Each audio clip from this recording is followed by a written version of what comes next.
దేవునికి మహిమ కలుగును గాక. ప్రభు పేరట మీ అందరికి వందనాలు, శుభాలు, మరణాత. బాగున్నారా?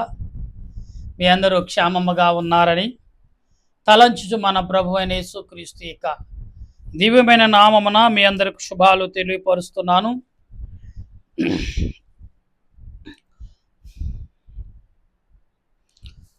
మీ అందరికీ ప్రభు పేరట శుభాలు తెలియపరుస్తున్నాను. ప్రార్థన చేసుకుందాం ఈ దినం పాఠము కొరకు. మహోన్నతుడా, మహాగణుడు అయిన మా ప్రభువా, నీ కొందనాలు, స్తుతులు, స్తోత్రాలయ. సమయంలో నీ లేఖనమును చేతపట్టి నీ వాక్యమును ప్రభా నీ ఆలోచన చేత బలపరచు నడిపించును మా తండ్రి, నీ స్తోత్రాలు. సమయంలో ప్రార్థిస్తుండగా నీ ఆత్మ నడిపింపు దయచేసి నీ ఆలోచనతో నింపి బలపరిచి నీ సన్నిధి కాపుదలతో నింపి బలపరచమని నీ దేన దాసుడైన నన్ను ప్రభా నీ సిలువ చాటును మరుగుపరిచి నీ ఆత్మ నడిపింపు నాకు అందించి బలపరచమని ప్రభువును రక్షకుడనే యేసుక్రీస్తు యొక్క దివ్యమైన నామమును అడుగుచు బ్రతిమాలి ప్రార్థన చేయుచున్నాను పరమ తండ్రి, ఆమేన్. మన తండ్రి అయిన దేవుని సన్నిధి సహాయము సదా తోడుగా ఉండి ఆయన రాకడకు సిద్ధపరచును గాక, ఆమేన్. ప్రభునందు ప్రియా దేవుని బిడలారా, ఈ సాయంకాల సమయంలో దేవుని వాక్యమును వింటకును విచ్చేసిన మీ అందరికీ శుభాలు తెలియపరుస్తున్నాను. ఇక్కడ రోమాపత్రిక 3వ అధ్యాయము 14వ వచనములో మనం చదువుతున్నప్పుడు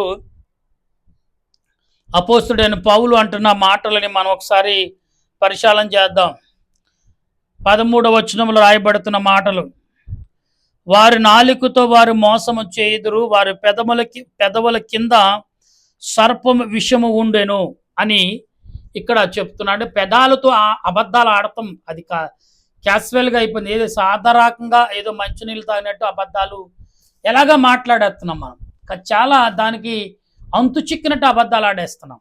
అయితే ఇక్కడ అంటున్నాడు వాళ్ళ పెదవుల విషయం ఉంది, వారి నోటి నిండా శపించుటయు పగయి ఉన్నది, రక్తము చిందించుటకు వారి పాదములు పరిగెత్తుచున్నవి.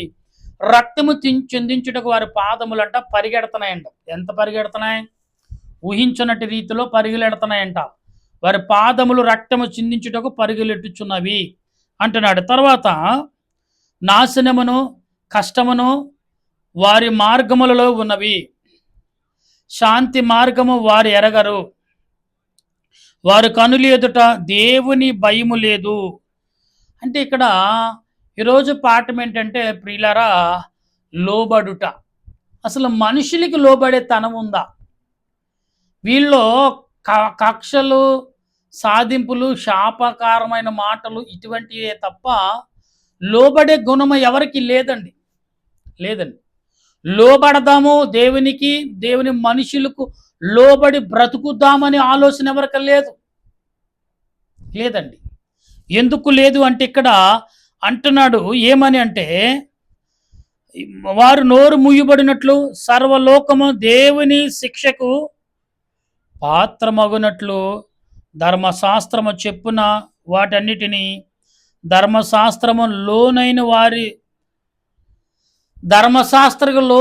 వారికి చెప్పుచున్నది. అంటే ధర్మశాస్త్రం అంటే దేవుని వాక్యము, తల్లిదండ్రుల మాటలు, ఉపమానము కలిగిన మాట్లాడిన విధానము కలిగిన వారికి అందరికీ చెప్పినది ఏమనగా అని ఒక హెచ్చరిక కూడిన మాటలు పౌలు గారు రాస్తున్నాడు. ఎందుకు అంటే మనుషుల్లో ఏమి లేదు, ఏమండి, లోబడే గుణం లేదండి. లోబడుట గుణం లేదండి. లోబడి ఏమి విందామంటే అసలు ఆలోచన లేదు. ఎలాంటి ఆలోచన అంట? గొప్పదము ఏలయనగా ధర్మశాస్త్రము క్రియ మూలముగా ఏ మనుషుడును ఆయన దృష్టికి నీతిమంతుడనియు తీర్చబడడు. ఏ మనుషుడు నీతిమంతుడని ఆయన కంటికి ఎక్కడ కనిపించట్లేదంట. కనపడడు, తీర్చబడడు అంట. అంటే ఎలాగా? ఆయన నోటికి ఎంచోపి వీడిని తీసుకెళ్ళి నరకంలో వేయండి అనే మాటే తప్ప ఇతడు పరిశుద్ధుడు, ఇతను పరలోక రాజ్యముకు చేర్చండి అనే మాట వినపడట్లేదండి. ఎందుకు వినపడట్లేదంటే ఇక్కడ కొన్ని మాటల వాక్యం చదివి ఆపి నేను మీకు వివరిస్తాను. ఇవాళ మనము శాపాలను పాపాలను మన నోటి నుండి విషము కక్కుతున్నామే తప్ప ఏమండి మనం పశ్చాత్తాపం పడి లేకపోతే క్షమాపణ పొందుటకు క్షమాపణ పొందుట లేదా క్షమించుట లేదా పశ్చాత్తాపం పడుట లేదా గమనించుట మొరపెట్టుట అనే మాట ఎవరు అసలు గ్రహించట్లేదు. అందుకే గమనించటం మానేశారు మనుషులు, దాన్ని గ్రహించటం మానేశారు మనుషులు, దాన్ని యోచించడం మానేశారు మనుషులు, దాన్ని ఆలోచించడం మానేశారు. ఇవాళ ఎలాగున్నారు తెలుసా? చాలా భయంకరంగా. దేవుడికే మహా పెద్ద పని చెప్తున్నారు. ఎలాంటి పని అంటే వీడిని తీసుకెళ్ళి అదిగో అగ్నిలో పడవేసేయండి అనే మాట తప్ప ఇతడు పరిశుద్ధుడు, నన్ను స్తుతించాడు, నన్ను గణపరిచాడు, నా కొరకు సాక్షిగా జీవించాడు ఇతడు, వీళ్ళు నా కొరకు జీవించిన కుటుంబం. ఏమండి సొదొమోరు పట్టణ ప్రజల వలె కాక ఏమంటే నిలువే ప్రజల వలె వీరు క్షమాపణ కలిగి ఉన్నారు, కాబట్టి వీళ్ళని పరలోక రాజ్యం చేర్చండి దూతలారా అని దేవుడు చెప్తాడేమని కొన్ని వేల సంవత్సరాల నుంచి పరిశుద్ధులు దేవదూతులు వింటున్నారంట, చూస్తున్నారంట. అవకాశం మనుషుడు ఇవ్వట్లేదు. ఎందుకంటే గమనించట్లేదు ఎవరు. గమనించుట. ఏం గమనించాలి? అసలు ఏం జరుగుతుంది గ్రహించాలి. ఏం గ్రహించాలి? మనం గ్రహింపలేదు. చెడేంటో తెలీదు. నీ నోటండి విషము కక్కడాక చూస్తున్నా తప్ప నీ మనసుకు హృదయానికి ఏమాత్రం పని చెప్పట్లేదు. మనం ఎంత దౌర్భాగ్య స్థితి ఆలోచనలో ఉన్నాం ఒకసారి మీరు గ్రహించండి ప్రియులారా. ఈ సాయంకాల సమయంలో దేవుడు నీతోటే మాట్లాడుతున్నాడు. సహోదరుడా సహోదరి, ప్రభు నీతోటే మాట్లాడుచున్నాడు. నీ మాటలు ఎలాంటివి?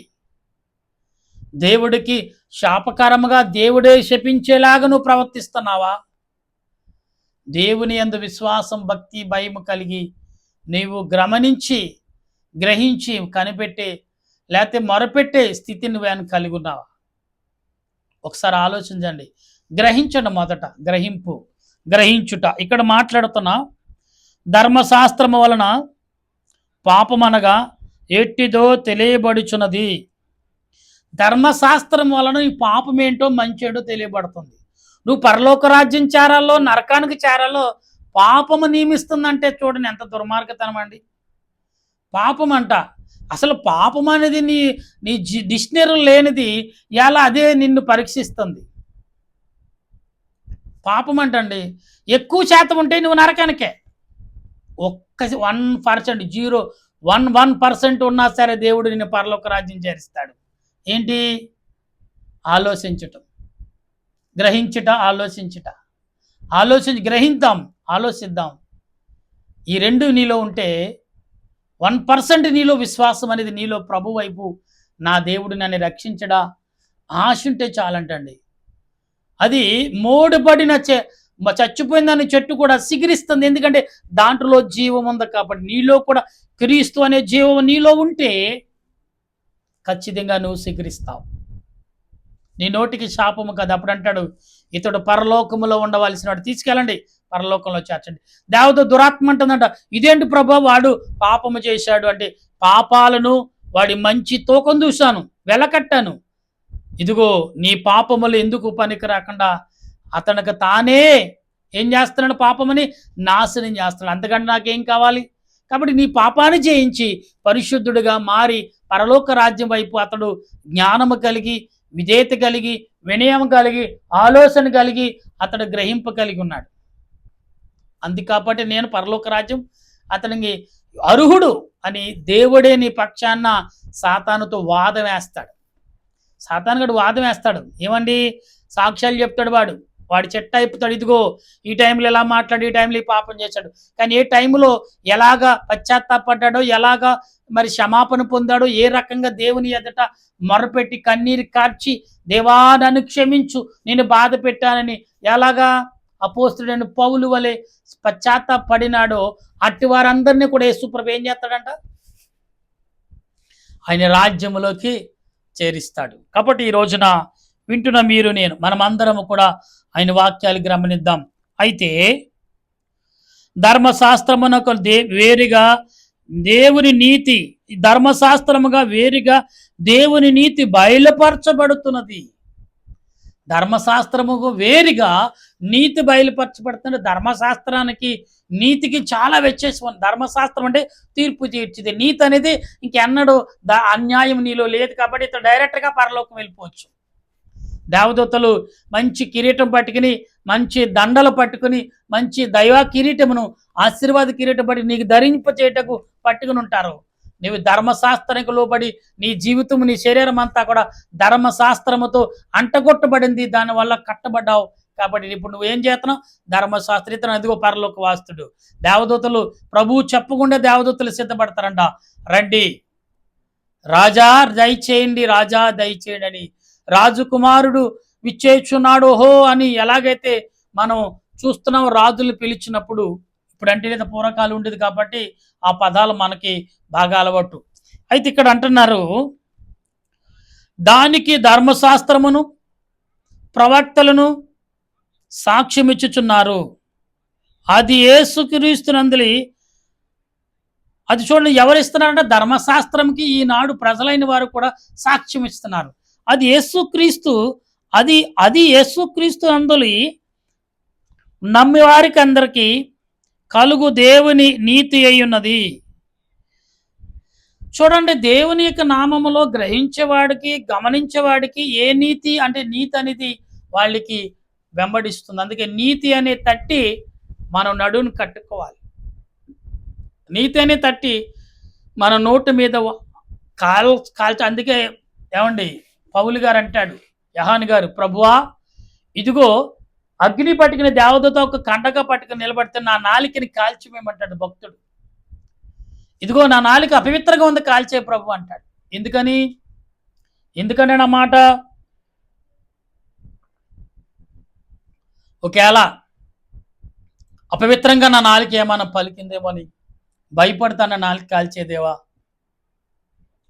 భక్తులు చాలా మంది ఏమన్నారు తెలుసా? ఈ లోకంలో మాట్లాడకుండా నేను మూగవాడిని చేయి ప్రభా, నన్ను గుడ్డువాడిని చేయి ప్రభా, నేను చెవిటివాడిని చేయి ప్రభా అంటే ఈ చెడు మాటలు మాట్లాడకుండా, ఈ చెడు మాటలు వినకుండా, ఈ చెడు క్రియలు చూడకుండా, నా 3 రకాల విలువైనవి నన్ను మరుగు చేసే నేను మౌనమై నేను సన్నిధిలో అనేకుల కొరకు నశించిన ఆత్మల కొరకు కూడా నేను ప్రార్థన చేస్తాను. దేవుడు వాడుకుంటే అబ్బాయి లేదు, ఇంకా స్పష్టం ఇస్తున్నాడంట. అందుకే యోహాను గారు అన్నారు, చూచింది రాయి, చూచింది విన్నది అన్నీ రాయమని ఎందుకన్నారు? అందుకే ఈ లోకంలో నువ్వేదైతే చూస్తున్నావో, ఏదైతే వింటున్నావో, ఏదైతే నువ్వు మాట్లాడుతున్నావో అవన్నిట్లో పరిశుద్ధత కలిగి నువ్వు నడిచినప్పుడు అనేకుల కొరకు ప్రార్థన చేస్తే ఈ ఆత్మలు, ఈ దేహాలు, ఈ మనుషులందరూ కూడా నీ మాటను బట్టి, నీ ఆలోచన బట్టి నువ్వు చూస్తున్నావు కదా, ఇలాగ ప్రార్థన చేయాలి, నువ్వు వింటున్నావు కదా, ఈ రకంగా ఇతను స్తుతించాలి, దీని కొరకు ఈ రకంగా మాట్లాడాలి అని ఈ 3 విధాల నువ్వు వాడుకలు తీసుకుని వారి కొరకు ప్రార్థన చేసే పనిముట్టుగా నీకు ఇచ్చాను. వారి ఆత్మలు రక్షించబడాలంటే నీవు ప్రార్థన చేయాలి, వారి కొరకు బోధించాలి, వారి మాటలు నువ్వు వినాలి, వారు చూడాలి, వారి క్రియలు ఎలాగున్నాయి, వారి మాటలు ఎలాగున్నాయి, వారి విధానం ఎలాగుందో, వారి మాట తీరు కూడా ఎలాగుందో నువ్వు వినాలి. మాట ఎలాగుందో, నువ్వు మాటలకు లోబడుతున్నారు లేదా వినాలి, నువ్వు మాటలకు లోబడుతున్నా లేదా నువ్వు చూడాలి, నీ మాటలు బోధించాలి. అప్పుడే వాడు పరిశుద్ధాత్మకు లోబడుతున్నాడు లేదని ఒక క్రియ నీకు కనబడుతుంది. ఇక్కడ అందరూ పాపము చేసి దేవుడు అనుగ్రహించు మహిమను పొందలేకపోవచ్చున్నారు. కాబట్టి నమ్మివారు ఆయన కృపచేతనే క్రీస్తు యేసులందలి విమోచన ద్వారా ఉచితముగా నీతిమంతులని తీర్చబడుతున్నారు. పూర్వము చేయబడిన పాపములు దేవుడు తన ఓర్వు వలన ఉపేక్షించినందున ఆయన తన నీతిని కనపరిచిన వాళ్ళని. ఇక్కడ ఏమన్నా పూర్వం మన పితరులు చేసిన పాపములన్నీ కూడా ఆయన ఓర్పుతో దాన్ని సరిచారం చేశాడు. అంటే ఓర్పుతో అంటే ఎంతో ఓర్పు కలిగి ఆయన గ్రహించి ఇంకా చాలే వీళ్ళని ఇబ్బంది పెట్టకూడదని ఏం చేశాడు? పరలోకానికి వారసత్వాన్ని నీకు ఇచ్చాడు. ఇప్పుడైనా మనుషులు మారుతున్నారంటే అసలు ఏదే మార్పు చెందట్లా. ఎందుకు అంటే అబ్బాయి మేము ఇలాగే ఉంటాం, మేము మార్పు చెందాం అనే విధానం మనుషుల్లోకి వచ్చేసింది. అప్పుడు క్రీస్తు యేసు యందలి విశ్వాసము ద్వారా ఆయనను కరుణా ఆధారమును బయలుపరచును. దేవుడు ఎప్పుడు కాలమందు తన నీతిని కనపరిచే నిమిత్తము తన నీతిమంతుడిని యేసులందలి విశ్వాసం గలవారిని నీతిమంతుడుగా తీర్చువాడై నీతిమంతుడుగా తీర్చుటకు ఆయన అలాగు చేసెను. ఎవరిని? మనుషుల్ని. మీ పాపములు, మీ శాపములు, మీ తలంపులు, మీ క్రియలు నువ్వు గ్రహింపగలిగి ఆలోచిస్తున్నావు కాబట్టి ఆయన మాటలు వింటున్నా. నీలో ఉన్న పాపం అంతా కూడా ఇప్పుడు మొరకు నేను తొలగిస్తాను. అంటే 2026 మరి మరి మే నెల ఈరోజు 23వ తారీఖు.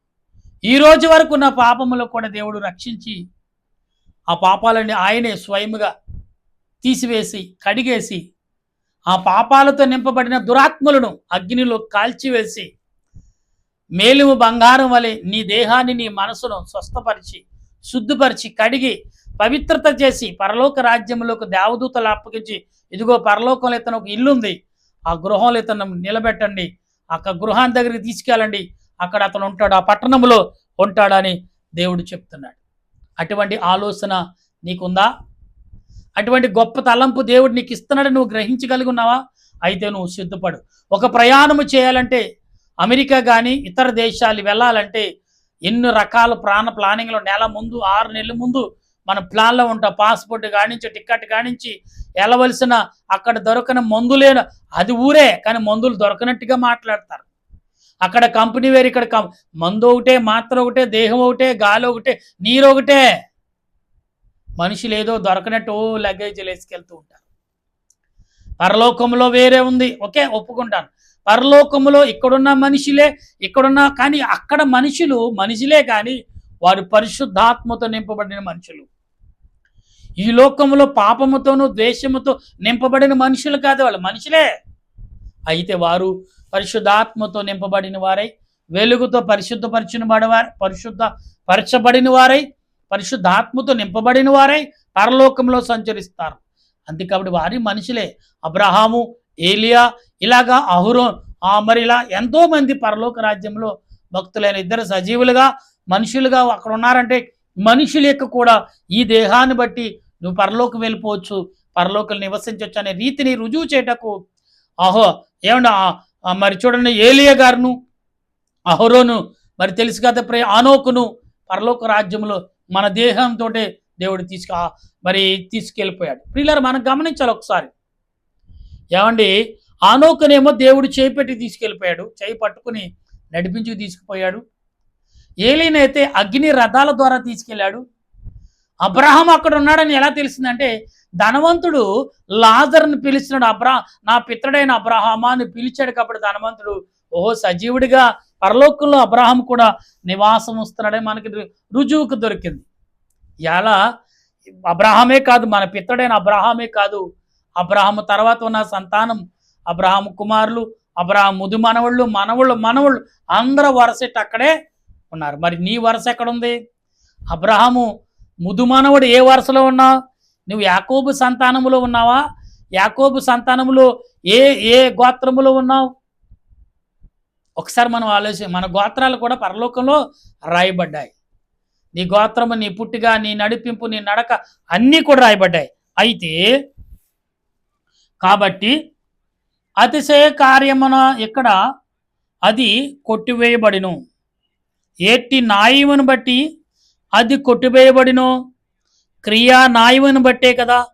కాదు, విశ్వాసము న్యాయమును బట్టి. అంటే నీ పాపములు విశ్వాసాన్ని బట్టే నువ్వు నువ్వు గ్రహించి ఆలోచించి గ్రహించుట. అంటే ఆలోచించి గ్రహించటం వల్ల నీ పాపములు నీ విశ్వాసం ద్వారా నువ్వు దాన్ని తొలగించుకోగలుగుతావు, కొట్టివేయబడుతుంది. పరలోక రాజ్యంలో దేవునితో పాటు నివసించగలుగుతావు. చూడండి, ఇక్కడ రక్త సంబంధమైన క్రియలు లేకుండా మనుషులు, ఆత్మ సంబంధమైన రక్త సంబంధమైన క్రియలు లేకుండా మనుషులందరూ ఉన్నారని ఎంచుచున్నాను. దేవుడు యూదులకి మాత్రం దేవుడా? యూదులకే మాత్రం, పరిశుద్ధులకే మాత్రం దేవుడు నమ్ముకునే మాత్రం దేవుడా? ఏమండి, యూదులకు దేవుడా? విగ్రహారాధులకు దేవుడా? చూడ, అన్యజనులకు కూడా దేవుడు కాడా? విశ్వాసం వలనే మనుషులు నీతిమంతుడుగా తీర్చబడుచున్నారని ఎంచుచున్నాను. మరలా చదువుతున్నాను. దేవుడు యూదులకి మాత్రమే దేవుడా? అన్యజనులకు దేవుడు కాడా? అవును, అన్యజనులకును దేవుడే. అంటే ఇక్కడ నీకు క్రైస్తవుడికే దేవుడు కాదు, అన్యజనులు, మనిషి రూపం కలిగిన ప్రతి వాడుకు ఆయనే దేవుడు. ఊపిరున్నా, ప్రాణమున్నా, నడుస్తున్నా, మాట్లాడుతున్నా, చూచుతున్నా, వింటున్నా, గ్రహిస్తున్నా, ఏమండి ఆలోచిస్తున్న అన్ని రకాల తలంపులు కలిగి నడుస్తున్న ప్రతి మానవుడుకు దేవుడు ఆయనే. ఆయనే. ఎస్.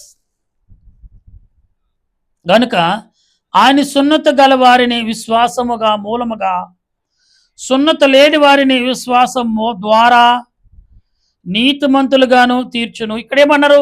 సున్నత చేయబడిన వాడు ఏమండి నీతిమంతుడే, సున్నత లేనివాడు నీతిమంతుడిగా తీర్చబడుతున్నాడు.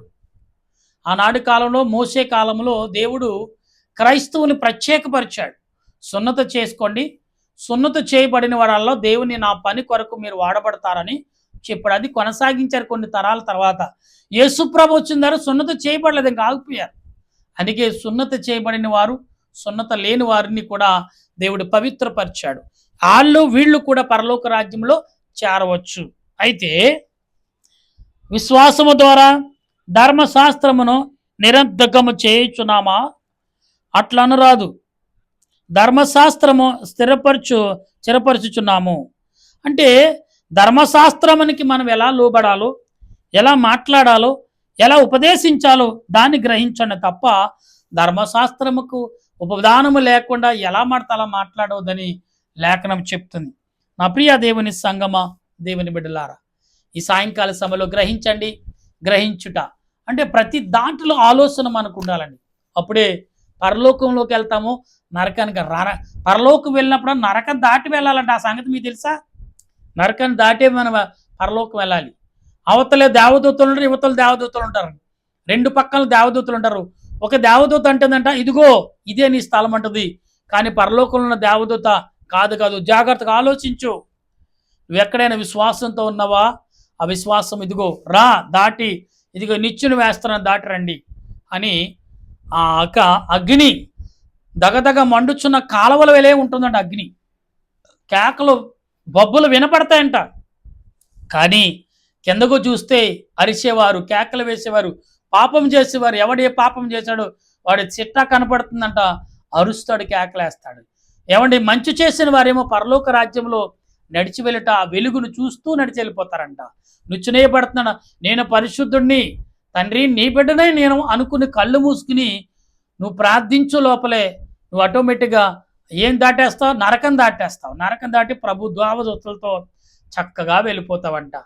కాబట్టి అటువంటి ఆలోచనతో నువ్వు ఉన్నావా? ఈ కడవరి దినాలు, రాబోయే దినాలు, ఎండాకాలం, మరి ఈ రేపు ఎల్లుండిలో మరి ఈ వడగాల్పులు చాలా భయంకరంగా ఉంటాయి అంటున్నారు. తర్వాత వచ్చే కాలం అని చాలా భయంకరంగా ఉంటుందంట.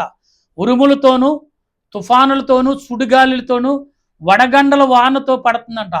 ఎవరి మీద పిడుగు పడుతుందో తెలియదంట. ఎవరి మంది పిడుగుపడి కరెంట్ షాక్ కొట్టి చనిపోతారో తెలియదండి. అందుకనే ఈ యొక్క వాతావరణ కేంద్ర నిపుణులైన వారు ఏమంటున్నారంటే, మీరు పొలంలో పనిచేసుకునే వారు చెట్ల కింద నిలబడకండి, జాగ్రత్త కలిగి ఉండండి. ప్రయాణం చేసేవారు, పశువులు మేపేవారు, అనేక రకాలుగా మీ పొలాల మీద ఆధారపడి రైతులు జాగ్రత్త కలిగి ఉండని మెలకువలు చెప్తున్నారు.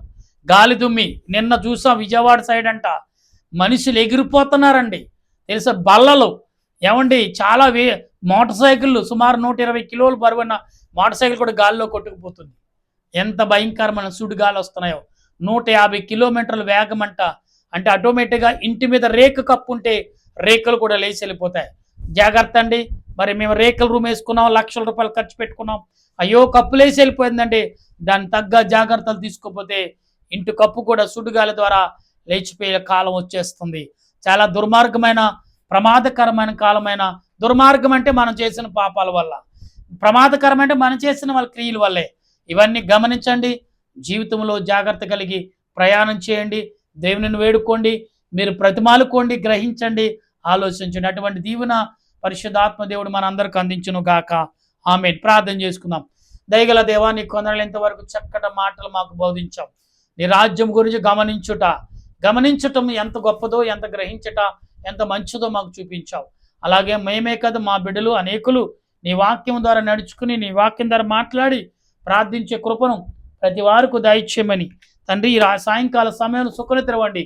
ఆ దేశ ప్రజలు, ప్రపంచ ప్రజలందరినీ కాపాడి బలపరిచి, నాయకులు, పెద్దలు, చిన్నలు, వృద్ధులు, యవనులు, గర్భిణీ స్త్రీలు, బాలింతరాలు, మిలిటరీ వారు, పోలీస్ శాఖ వారు, డాక్టర్లు, నర్సులు, పారిశుద్ధ వారు, ఇలా ఎందరో నీ ఎందరైతే నీ యందు మొరపెట్టి ప్రార్థన చేసి ఆనాడు సొదొమ పట్టణం ప్రజల వలె నాశనం అయిపోకుండా నిలువే పట్టణ ప్రజల వలె పశ్చాత్తాపడుతూ కనికరము చూపుకుంటూ నీ పాదములు ఎదుట మొరపెట్టే శక్తిని కలగజేయమని మా రక్షకుడును ప్రభు అయిన క్రీస్తు ప్రభువు నామమున అడిగి ప్రార్థన చేయుచున్నాను పరమ తండ్రి, ఆమేన్. పరలోకమా పరమ తండ్రి, నామను పరిశుద్ధపరచును గాక, నీ రాజ్యం వచ్చును గాక, నీ చిత్తం పరలోకమందు నెరవేరినట్లు భూమి మీద నెరవేరును గాక. మనుదుడిని మాకు దయచేసి మా ప్రార్థన చేసిన క్షమించిన ప్రకారం మా ప్రార్థన శోధనగా కింద తప్పించు రాజ్యము, శక్తి, మహిమ నిరంతరము తండ్రి, ఆమేన్. ఏ శ్రతం విజయం, అపాదికుల ప్రవేశం విజయం, అపాదికుల ప్రవేశం సంపూర్ణ విజయం, అపాదిగనంతక నాశనం. హల్లెలూయా హల్లెలూయా హల్లెలూయా. స్తోత్రం స్తోత్రం స్తోత్రం. ఆమేన్ ఆమేన్ ఆమేన్. మన తండ్రి అయిన దేవుని ప్రేమ, త్రియేక దేవుని కృప, పరిశుద్ధాత్మిక అనేక జీవితం ఇప్పుడు ఎల్లప్పుడు సదా తోడుగా ఉండి ఆయన రాకడకు సిద్ధపరచును గాక. ఆమేన్ ఆమేన్ ఆమేన్. మీ అందరికీ వందనాలు. మరణాతా.